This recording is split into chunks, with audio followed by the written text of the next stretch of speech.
Hi guys, sorry that I did not do a video last week.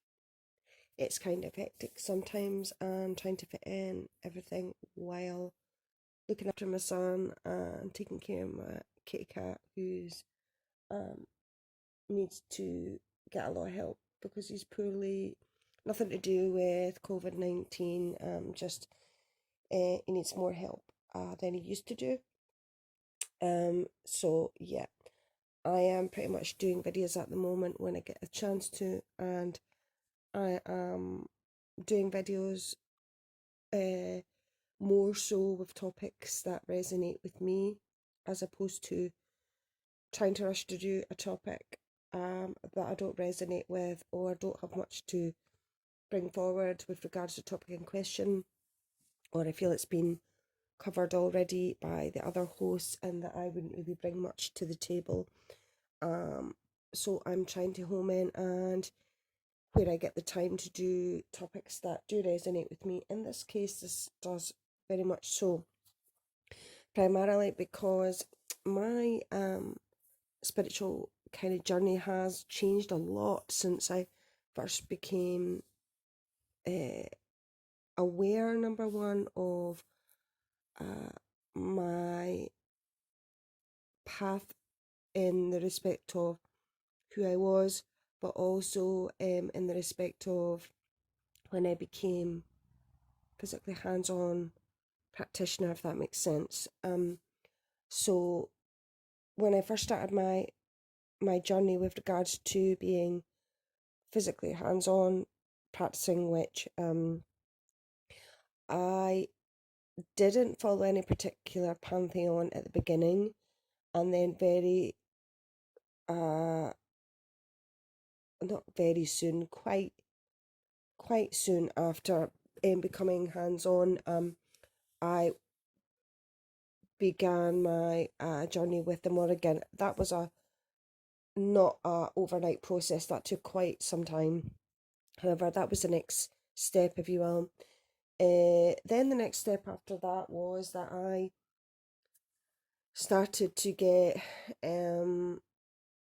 signs from I thought was potentially another aspect of the Morrigan I had not yet met or had interaction with, but it felt a bit different, like the energies felt different, so I wasn't sure. But I couldn't think what else was going on. Anyway, to cut a long story short, it turned out that the kayak, the Scottish aspect of the kayak, because there's various different variations of her depending on your location, even what part of, for example, the UK you live in.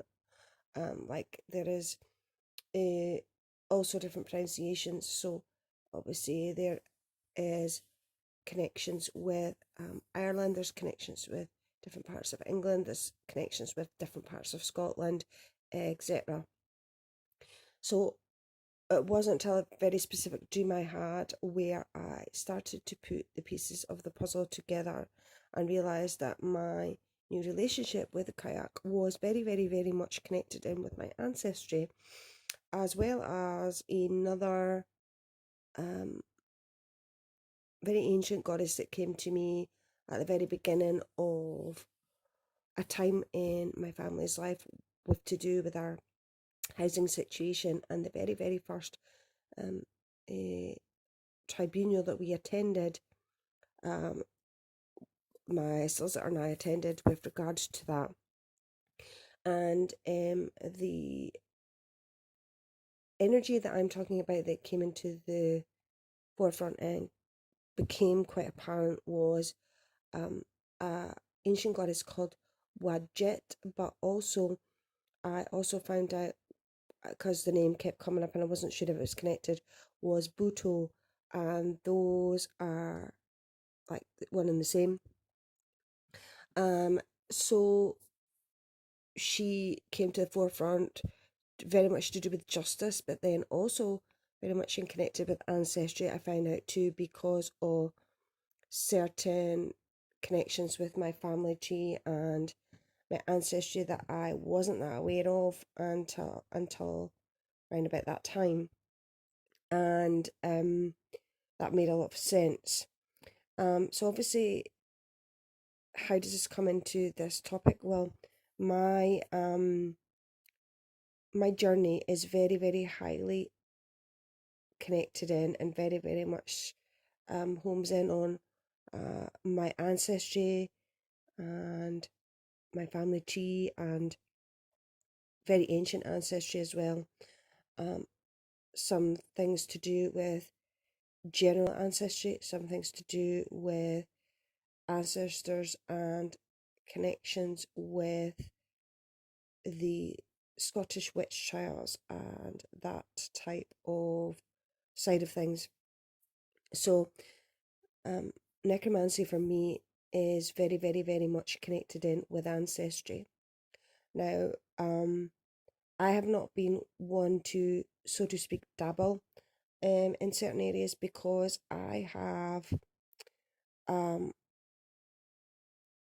I first discovered a couple of clairs um, that I was sensitive to when I was about as young as maybe 8 or 9 years old.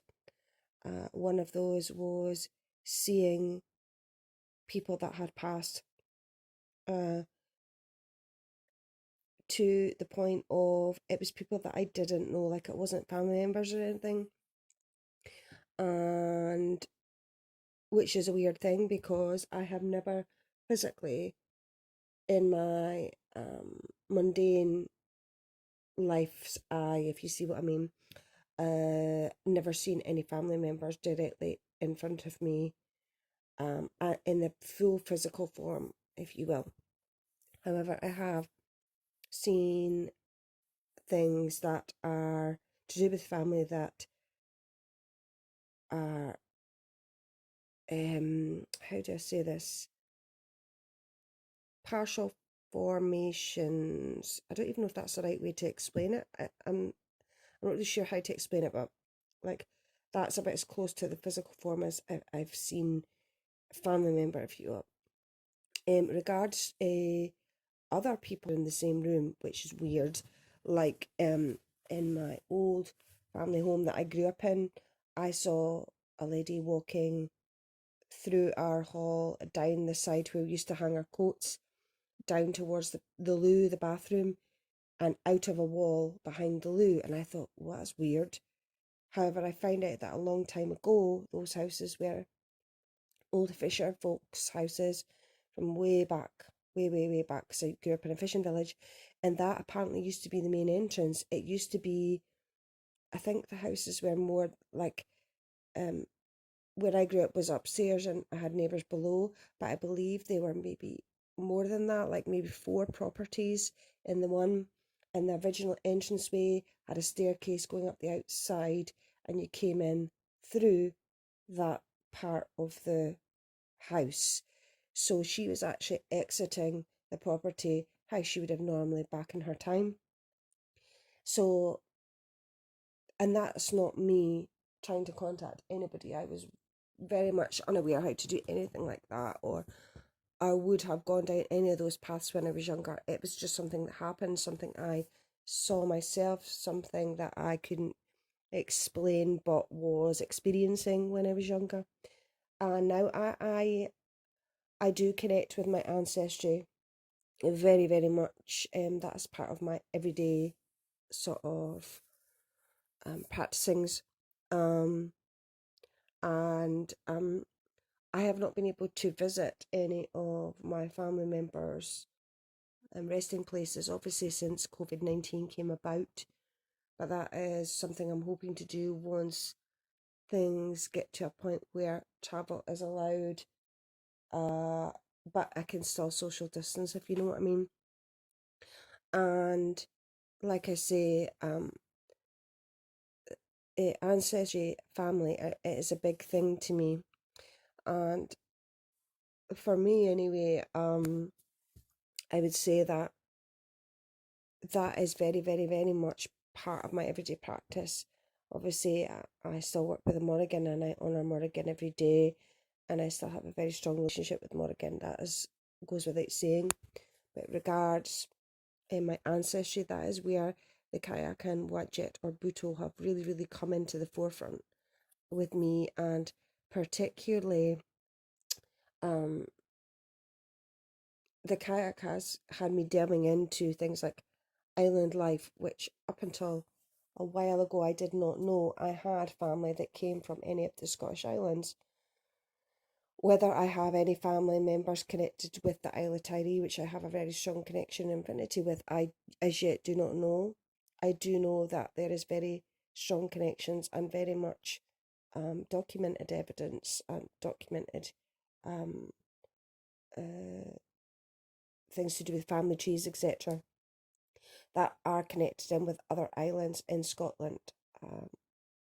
So connected in with both the inner and the outer Hebrides.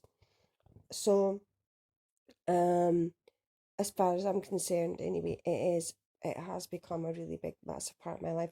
And I believe that when I was younger, I felt that way anyway. But I just didn't understand or know that much about anything that way. And I was just experiencing what I was feeling, seeing, hearing, and everything. Like I say, the clairs for me, I can see certain things, but only certain things. It's strange how it's come about. I can hear and I can smell certain things as well. I do not have the ability. I am not a medium. I'm not clairvoyant. I do not have any of those abilities, but I'm very tuned in to um, um, my family, my past family. Like I say, that goes from recently deceased as a few years ago. But the thing about that is, certain families that are recently deceased, as recently as 2 years ago, um, I have dreams about. I kind of hear them in my spiritual mind, in my spiritual, see things in my spiritual mind's eye, if you will. But physical sight of said family members I have not yet experienced. Now the thing is, sometimes that can take a long, long time. Sometimes it never happens, depending on the person in question. Sorry if you can hear my son's TV. He's not long up and has something to do with his hearing, where he has to have the TV up quite loud. So if you hear anything, that's what it is. So yeah, I would say that with regards to certain family members as well, I thought one in particular would kind of come to me or kind of touch base, if you will. But that didn't happen. And one other in particular family member, it did, but it was very, very brief. Very, very, very brief. But he did kind of respond. As far as my gran and my granddad on my mum's side, my gran has, I believe she's been with me since she passed in 1981, and I believe that her husband, my granddad, he has come to not so much my aid, but has been there at certain times in my life, like certain important events, like he was present at the birth of my son. I went through a tough time, my son went through a tough time, and both of us are lucky to be here. So he has made himself very, very directly visible, directly audible, and all those things at those particular times. Is he physically around all the time? No, he kind of, I know he's around, but not all the time like my gran is. But my granny and I were very, very close, and she was quite matriarch in the family. She was very although she was my granny, she had a very motherly presence about her, and I really, really, really was close to my granny and found it very, very difficult when she passed, even though I didn't understand a lot about things when I was that age. So it all comes about and makes sense because some things I've instigated, some things have just happened organically, if that makes any sense. Would I go delving around into trying to contact people who had passed that I did not know? Absolutely not. Definitely not. Even if I go to some of the local graveyards around here, because I need to be there for certain spell workings or whatever, or to Wyld gather. In a video I did a while back on my own channel, I went to a particular kirkyard where that was connected with the Scottish witch trials in that part of Scotland, in my area. And I also shared little bits and pieces about where I did Wyld gather, and if I did pick things up from the kirkyard, what I did. I never physically showed me doing anything because it was more a sharing what I do when I do it, as opposed to the physical act of doing it on that day, if that makes sense. I always leave offerings. I never take from any part of the kirkyard where anybody's resting place is. It is plants or trees that are overhanging, like open pieces of grass, where they've dropped, their leaves or little bits of wall that have fallen off onto a path or something like that. I never ever take from anywhere that is anywhere close to somebody's resting spot, if that makes sense. I'm very, very careful with things like that, and I think you really should be when it comes to things like that. And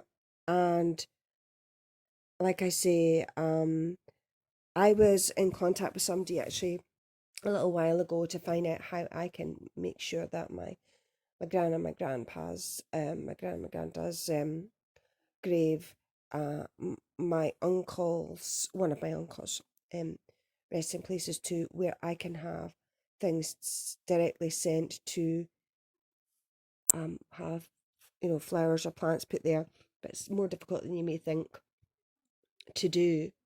Plus, I really don't want everybody and sundry knowing the exact spots where my family are buried, because they are in more secluded parts of the graveyard, particularly my gran and granddad's resting space.